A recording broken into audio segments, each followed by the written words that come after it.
Well, thank you very much, ladies and gentlemen. It's a great honor. And last night's debate was fun. It was different. It got wonderful. There were a lot of good feelings in that room, and I think it's something, frankly, that the Republican Party needed. And today is something very, very special because Dr. Ben Carson was respected by everybody. Everybody wanted his endorsement, and everybody loves him and truly, truly admires what he's done.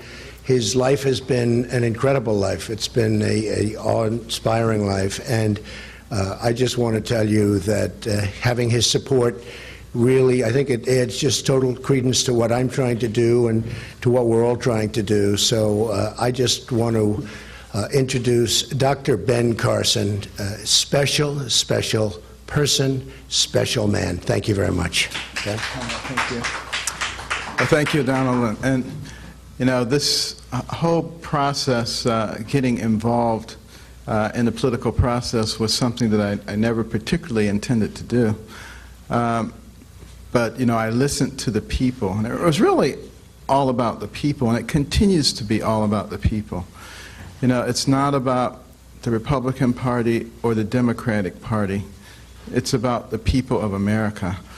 And what I have been seeing recently is political operatives and parties once again trying to assert themselves and trying to thwart the will of the people.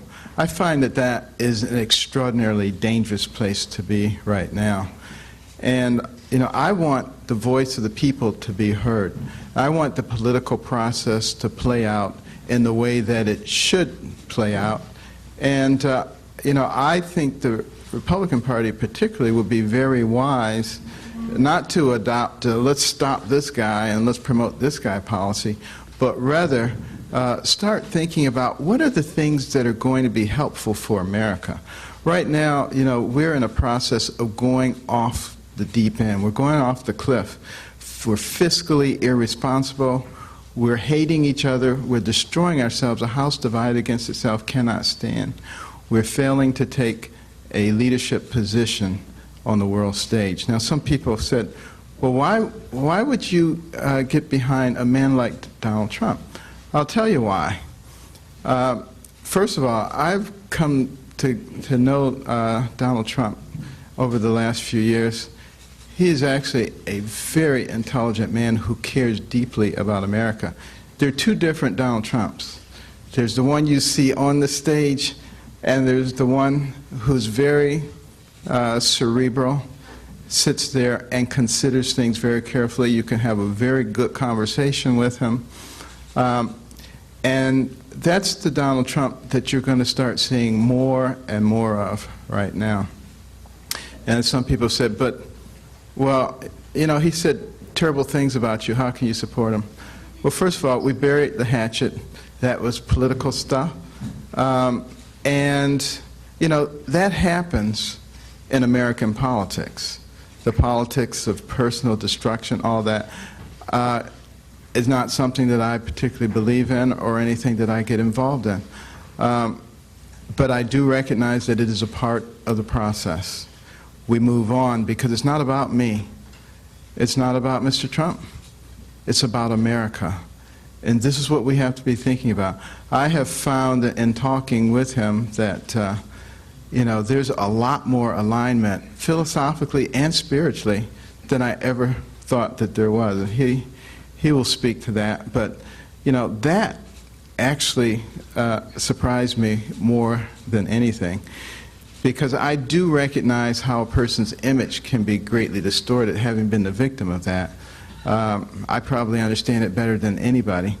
And I think as the American people who we are focusing on, as they begin to see the real individual there and those who are helping that individual, I think we're going to be comforted as a nation.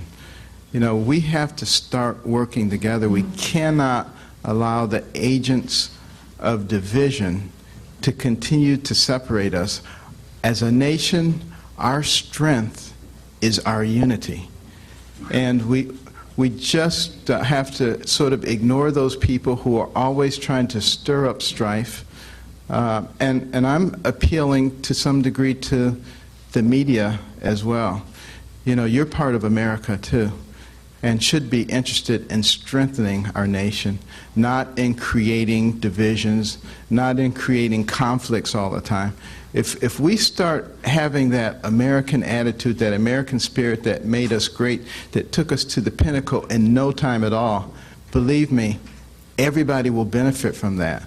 We're also talking about how can we make America a place that's successful for everybody. You know, we have 330 million people. We're going to be competing with China with 1.4 billion, India 1.1 billion. We have to develop all of our people. You know, the people who are the downtrodden in our society, we're not doing those people any favor by patting them on the head and saying, there, you poor little thing, I'm going to take care of all your needs. What we need to be doing instead is concentrating on mechanisms to allow those people to climb out of a state of dependency and become part of the strength and fabric of this nation. That's what America is about. It's not about dependency. And it certainly isn't about socialism. You know, socialism is seen as the panacea by some who don't really understand it. I think a lot of young people think socialism is just being concerned about other people. That's not what it is.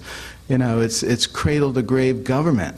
And you let them take care of you, but you give them all of your money, you give them control of your life. They all end up looking the same way, a small group of elites at the top controlling everything, a rapidly diminishing middle class, and a vastly expanded dependent class. That is not what made America great. Donald Trump talks a lot about making America great, but it's not just talk, he means it. I'm going to be helping him. Others are going to be helping him. You know, one of the things that I've discovered in this country is we have some incredibly smart people. None of us knows everything. But when we begin to use those smart people effectively to accomplish the goals of America, you're going to see us once again begin to ascend to the pinnacle, to a much higher pinnacle than we've ever achieved before, and that's where America should be. Thank you so much.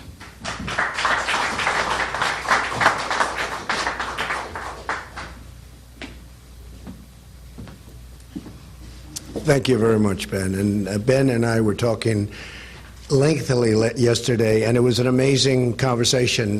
One of the things that I realized is his great love is education.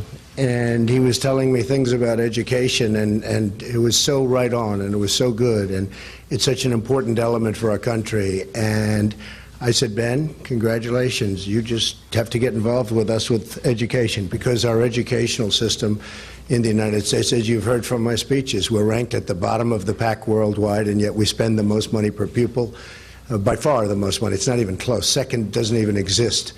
So Ben is going to get very much involved in that, and he's going to get very much involved in health care, where he's an expert. And even during the debates, I'd always know Ben, when it came to health care and talking about health, Ben was in really a class by himself. So it's such an honor to have Ben. He's a friend. He's become a friend, and I really appreciate the endorsement, Ben. Thank you. Any questions, folks? Yes. Yeah, David first. So, Mr. Trump, two questions. First of all, did you guys sort of gently or formally apologize to each other for some of the nasty things you said to each other on the train? Yeah, it's politics. Yeah, it is politics. It's tough stuff. It's a tough business. I used to think real estate in Manhattan was tough. This is like, it's a tough business, this politics. A lot of things happen in politics that don't happen anywhere else. Yeah, so we understand that. Go ahead. Okay, and secondly, sort of the question always comes up in big endorsements.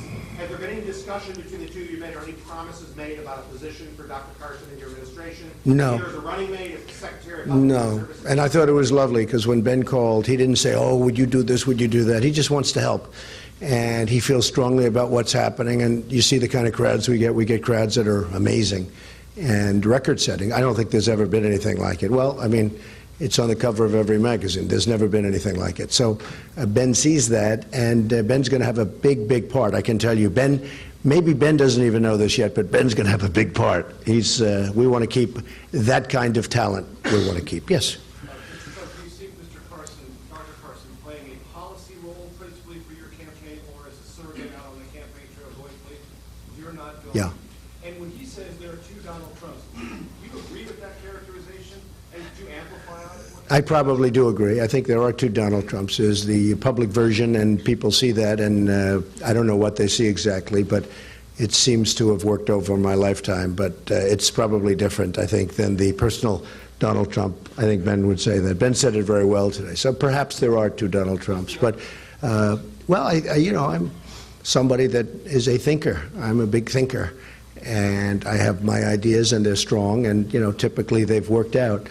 And what I want to do is, the theme, and Ben alluded to it, the theme that I have for this entire campaign is Make America Great Again. That's what I want to do. Very simple. I want to make America great again. We have so many problems, whether it's military, whether it's trade, whether it's borders, whether it's terrorism. We have so many problems. The debt. You look at our debt, $19 trillion, going up to $21 trillion in a very short fashion. So we're gonna straighten things out, and we're going to straighten them out correctly. Policy or politics for you? Dr. Carson's both. Dr. Carson is both. But he's going to be very much on policy. Ben was always very strong on policy, and he's going to be very much on policy. Yes, go ahead. You've been talking a lot about unity on the campaign trail and the debate last night. Can you fill us in on any outreach efforts you're making to Capitol Hill? And then I also want to ask you the same question. Yeah, we have been called by the biggest people in politics, not only Republican politics, but also the biggest people in Republican politics. And over the last couple of weeks, you saw Paul Ryan reached out, and terrific guy. I've always respected him. I've always liked him. And not necessarily agree on everything, because I'm very strong on borders and very strong on security. And I think Paul is, I think he's going to have his views, and I think probably certain things will change. But Paul Ryan reached out, and we had a great conversation, and many other people at the top level. I sort of get a kick. I see you covering one person who's saying Donald Trump must be stopped, and I talked to him 2 days before, and he's saying, Donald, we have to come together. We've been contacted by many of the biggest people in Republican politics. Well, I'm reaching out, but they're really reaching out to us because they see what's happening. We're getting millions and millions of people, additional people that the Republican Party has never had before. It's the biggest story. I said it last night at the debate. It's the biggest story in politics is what's happening. We are having millions and millions of people come up and vote for the Republicans. They get out, they register Republican. I've had so many people tell me, I've never voted Republican in my life. I left the Democrats in order to register as a Republican so I could vote for you. Independents, Democrats, and you see it, we're up 65%, more than that. Millions of people more. And that's what I'm saying. The Republicans now want to embrace it. I mean, I see it. They want to embrace it. Tom? I wanted to ask you about Islamic State quickly. Last night in the debate, you talked about potentially sending up to 30,000 American troops to the Middle East to fight. We have to get rid of ISIS. That's more troops than George Bush sent to Afghanistan. Let me tell you, we're going to get rid, and they're going to get back real soon. We have to get rid of ISIS. It's going to be up to the generals. We have to get rid of it, but the generals are going to be able to play their own game. I want to find out I have the right general. I want to find out we have the right general, Ben, right? We don't want to have the wrong general talking to us, but we're going to find the right general. We're going to find the right guy or person or woman. No, going to be very quick. It's going to be very quick. We're very powerful. We don't use our power. Yes? Mr. Trump, 2 questions. First, on the bury the hatchet deal with you and Dr. Ben Carson, you mentioned politics is rough. Do you personally regret any of the things you said about Dr. Carson? Well, it's a funny thing. I was thinking about it yesterday, and because I have such respect for Ben. And if you notice, I mean, the CNN poll came out 49-15. How do you like that, Ben? He wouldn't have been happy. But if you notice, during this whole thing, nationally I'm talking about, because ultimately, they say nationalism is important. Well, ultimately, I guess it's probably the most important. So CNN comes out 49 a couple of days ago, 49 for Trump and 15 for the 2 others. I think we're at 15. The one person that just kept sneaking up on me, I couldn't lose him, was Dr. Ben Carson. I could not lose that guy. And I was doing well, and, Trump would be at 28 at that time. And I remember when it was 28, and Ben was 18, and then he was 19, and the next week it was like 22. And I said, whoa, what's this happening here? I don't like this, right? And then he was 24. And then I had a pretty good poll where I took a little lead in one. But then what happened is it was, I believe, NBC Wall Street Journal, who always gives me bad polls, by the way, I have to tell you. I always have bad polls. Oh, thank you for the nice things you always say about me. You are so nice. Thank you. Sitting next to David. Okay? Thank you very much. Always so nice. Now she's going to be bad because she's embarrassed, but I just want to thank you.